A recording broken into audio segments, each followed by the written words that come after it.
Enda kubaawo lyera yaki ekisooka kya byonna neebaza nnyo baloya bange wamu n'ekitongole ekiramuzi okuva omusango guno lwe gwatandika 2020 nga 28 nkakasa nti tukomawo wano ng'ennaku z'omwezi 2 omwezi ogw'e11 kufuna bufunyi buwanguzi bwaffe era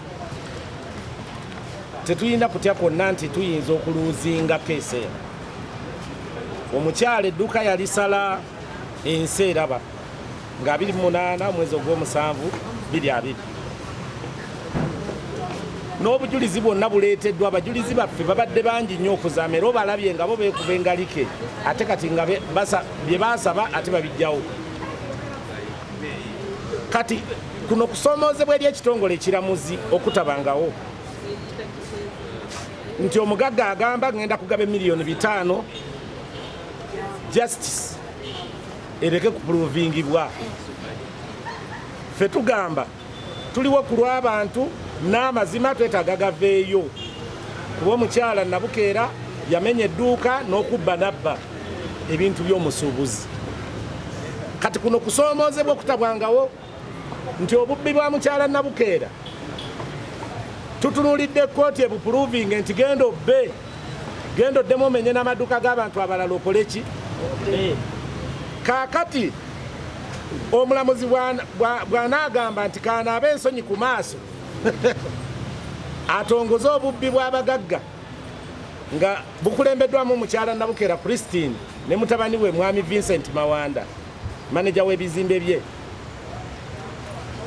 Ensi ejja kuba nennyamivu nnyo era ekinaalabibwa nze temunjulira so okusobola okukuuma abantu baffe mu mirembe abasuubuzi okuleka okubeeranga ku bunkenke n'okugunjaawo enkola egoberera amateeka. Kino kye kiseera ekitongole ekiramuzi n'abakwasisa amateeka mu ggwanga baveeyo bayingire mu nsonga eno amazima gaveeyo.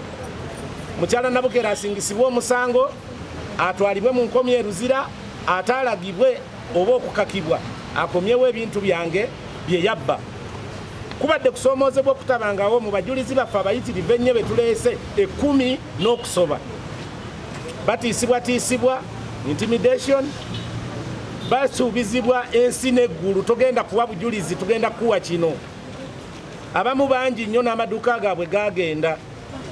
Kati kano ke kaseera kubanga abalamuzi nabo balina baganda baabwe abasuubula, balina bakitaabwe abasuubula, balina abantu baabwe bangi nnyo abasuubuzi. Twetaaga okuteekawo embeera enkola egoberera amateeka. Omuntu osobola mugoba ku kizimbe kyo naye ate si mu bumenyi bw'amateeka.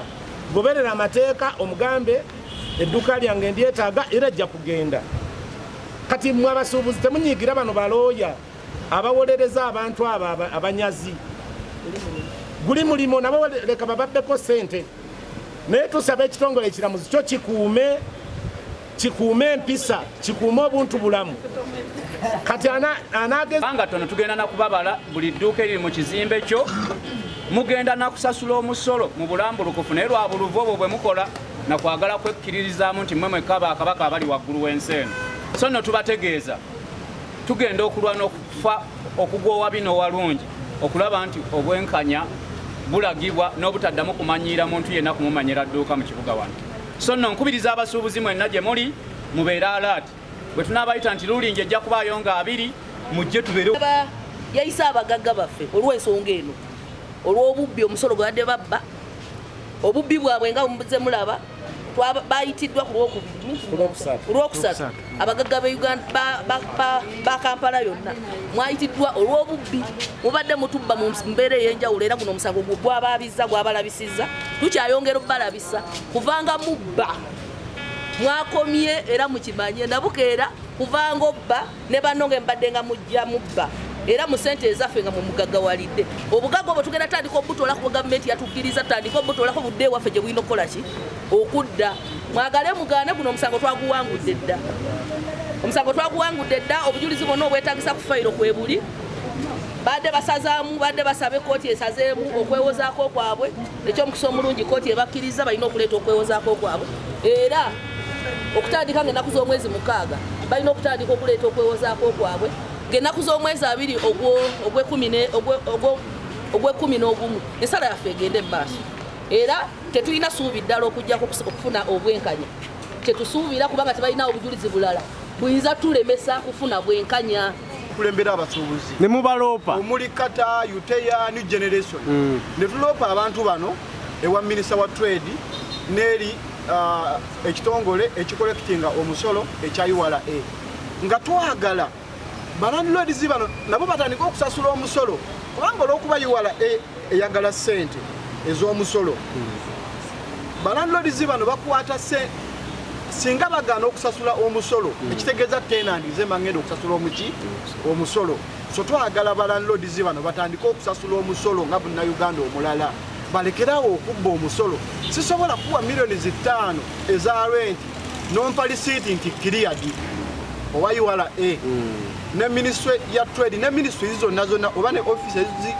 zonna ezikwatagana ku byobusuubuzi bayita abantu bano era nga twebuuza ekibuuzo nti auditor wa URA bw'ogenda ku kizimbe kya Drake Lubega akuwa receipt ng'eriko cleared n'obalirira eyo kwegamba ne officers abali mu rentals mu URA oba oli awo nabo beeko baana basaana na kukwata bukwazi so tugenda kulemera ku nsonga eno baabayise tusuubira okuvaayo ng'abasuubuzi tugenda tandika okufuna receipts zennyini ez'ensimbi ezisasuddwa ekirala bwabeerawo landlord nga bbye omusolo